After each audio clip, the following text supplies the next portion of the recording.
திரு ஞானதேசிகன் நம்ம இணைப்பில் இருக்கிறார், அவருடன் பேசலாம். திரு ஞானதேசிகன் வணக்கம். வணக்கம் சார். திரு வைகோ அவர்களின் இந்த அதிரடியான முடிவை நீங்கள் எப்படி பார்க்கிறீர்கள்? இல்ல, நான் இப்பொழுதுதான் நான் பார்த்தேன். என்ன காரணம் என்று எனக்கு தெரியவில்லை. அவரோடு பேசினால்தான் காரணங்களை அறிய முடியும். ஆனால் நான் அவரை மீண்டும் நான் கேட்டுக்கொள்வேன்.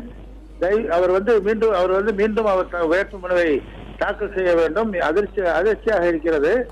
ஏனென்றால் இந்த மக்கள் நல கூட்டணியை முனைந்து நின்று முன்னணியில் எல்லோரையும் இணைத்தவர் அவர். அதற்கு பிறகு தேசிய திராவிட முன்னேற்ற கழகம் இந்த மக்கள் நல கூட்டணியில் ஈடுபட வேண்டும் சேர வேண்டும் என்பதற்காக திரு கேப்டன் அவர்களை பலமுறை பார்த்து அந்த முயற்சி மேற்கொண்டார்.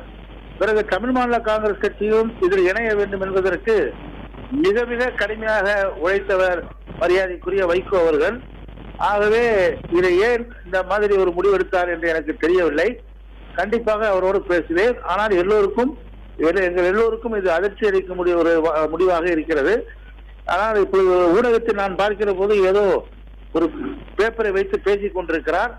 அதில் என்ன கருத்து சொல்லியிருக்கிறார் என்பதை வைத்துதான் நான் பதில் சொல்ல முடியும். திராவிட முன்னேற்ற கழகம் தனக்கு எதிராக கோவில்பட்டி தொகுதியில் சாதி ரீதியான மோதல்களை உருவாக்குகிறது, அந்த மோதல்களை தவிர்ப்பதற்காக நான் இந்த தேர்தலில் போட்டியிடப் போவதில்லை என்று ஊடகங்களுக்கு மட்டுமல்ல, மக்கள் நல கூட்டணியினுடைய பிற கட்சி தலைவர்கள், தேமுதிக தலைவர் விஜயகாந்த், தமிழ் மாநில காங்கிரஸ் தலைவர் திரு வாசன் ஆகியோருக்கும் இதன் மூலமாகவே தான் தெரிவிப்பேன் என்று அவர் சொல்லியிருந்தார். திராவிட முன்னேற்ற கழகத்தின் மீது இப்படி குற்றச்சாட்டை வைத்து தேர்தலில் போட்டியிட மாட்டேன் என்று வைகோ சொல்வது நீங்க எப்படி பாக்குறீங்க?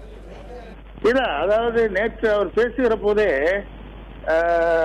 இந்த என்ன இருப்பது விளாட்டு குளத்தில் பேசுகிற போது நான் தற்செயலாக பார்க்க நேர்ந்தது. அப்பொழுதே அவர் மிக வருத்தத்தோடு அந்த ஜாதி மோதல்களை உண்டாக்குவதற்கான முயற்சி நடக்கிறது, இதை திமுக செய்கிறது என்று மிக வருத்தத்தோடு அவர் பேசியதை நான் பார்த்தேன். அங்கே மரியாதைக்குரிய தேவர் திருமகனார் சிலைக்கு கூட அவர் மாலை போடுவதை அனுமதிக்கவில்லை.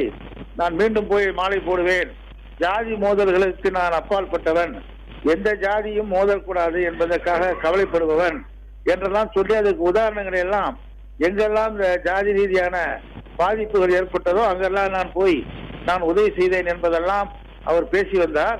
ஈவன் மறைந்த மரியாதைக்குரிய கோவிந்தசாமிநாதன் வழக்கறிஞரை வைத்து கூட ஒரு வழக்கை நான் நடத்தினேன் என்று கூட அவர் குறிப்பிட்டிருந்தார் நேற்று மாலை. ஆகவே அது சம்பந்தமாக அவர் மன உளைச்சலுக்கு ஆளாகியிருப்பார். ஏதாவது ஒரு செய்திகள் அதன் மூலம் ஒரு ஜாதி கலவரம் அந்த இடத்திலே உருவாவதற்கு வாய்ப்பு இருக்கிறது, அதற்காக திமுக முயற்சிக்கிறது என்று அவர் சொல்லி இருப்பது அதனால் என்னவோ என்று தெரியவில்லை. ஆனால் விஷயம் என்ன என்று தெரியாமல் நான் கருத்துக்களை சொல்ல முடியாது. அவர் பேசியதை வைத்துதான் நான் சொல்லுகிறேன்.